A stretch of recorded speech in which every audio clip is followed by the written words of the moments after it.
আসসালামু আলাইকুম গাইস, আজকে আপনাদেরকে দেখাবো কিভাবে ছোলার ডাল দিয়ে মুরগির গিলা, কলজা, চামড়া, ঠ্যাং এগুলো দিয়ে ডাউল ভুনা করবেন।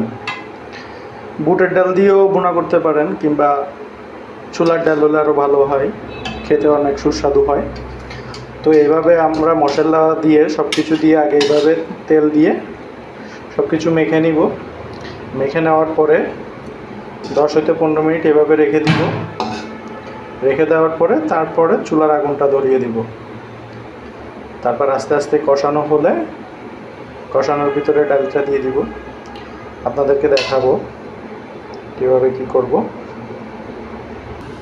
আর হ্যাঁ, একটা কথা মনে রাখবেন, ডাউলগুলা ভালোভাবে ধুয়ে নেবেন। ডাউলে অনেক প্রচুর পরিমাণ ময়লা থাকে, ভালোভাবে ধুয়ে নেবেন যাতে এরকম পানির উপর দিয়ে চকচকে দেখা যায়, পরিষ্কার দেখা যায়। হ্যাঁ, এভাবে ধুয়ে নেবেন। আর ডাউলটা ধোয়ার পরে রান্না করার আগে মনে করেন যে 1.5 হতে 2 ঘন্টা ভিজায় রাখবেন। তাহলে ডালটা ভিজে গেলে ওই ডালটা ভুনা করলে খেতে অনেক সুস্বাদু মজা লাগবে।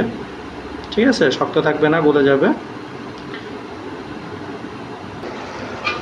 মুরগির গেটিসগুলোকে ঠিক এইভাবে কষিয়ে নেবেন। ভালোভাবে পরিপূর্ণভাবে কষানোর পরে ডাউলগুলো ঢেলে দিবেন। ঠিক এইভাবে কষিয়ে নেবেন, বুঝছেন? খেতে অনেক সুস্বাদু ও মজাদার হবে।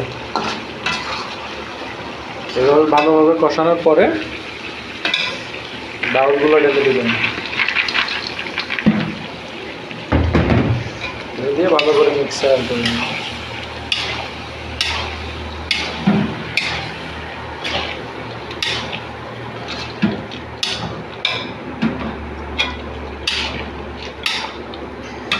এভাবে রান্না করলে খেতে অনেক সুস্বাদু ও মজাদার হবে। ধন্যবাদ। আসসালামু আলাইকুম সবাইকে।